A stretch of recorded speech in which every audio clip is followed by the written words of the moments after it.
Luke chapter 7, verses 31 through 50. Jesus went on to say, "To what then can I compare the people of this generation? What are they like? They are like children sitting in the marketplace and calling out to each other. We played the pipe for you, and you did not dance. We sang a dirge, and you did not cry. For John the Baptist came neither eating bread nor drinking wine, and you say, he has a demon. And the Son of Man came eating and drinking, and you say, here is a glutton and a drunkard, a friend of tax collectors and sinners. But wisdom is proved right by all her children." When one of the Pharisees invited Jesus to have dinner with him, he went to the Pharisee's house and reclined at the table. A woman in that town who lived a sinful life learned that Jesus was eating at the Pharisee's house. So she came there with an alabaster jar of perfume. As she stood behind him at his feet weeping, she began to wet his feet with her tears. Then she wiped them with her hair, kissed them, and poured perfume on them. When the Pharisees who had invited him saw this, he said to himself, "If this man were a prophet, he would know who is touching him, and what kind of woman she is, that she is a sinner." Jesus answered him, "Simon, I have something to tell you." "Tell me, teacher," he said.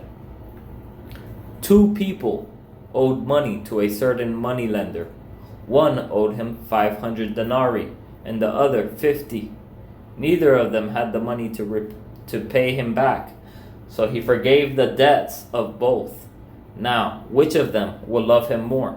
Simon replied, "I suppose the one who had the bigger debt forgiven." "You have judged correctly," Jesus said. Then he turned toward the woman and said to Simon, "Do you see this woman?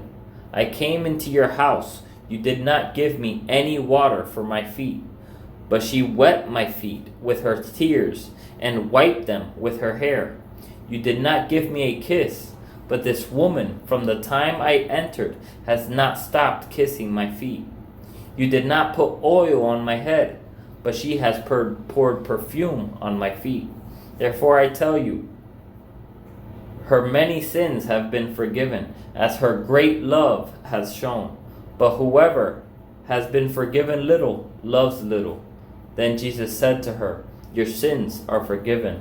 The other guests began to say among themselves, "Who is this who even forgives sins?" Jesus said to the woman, "Your faith has saved you. Go in peace." The same as our faith has saved us. Simon was acting as a Pharisee. This is why he referred to Simon as a Pharisee when he was speaking of going to stay in Simon's house. Let's not get caught up and become Pharisees, but stand by truth and love in Jesus Christ.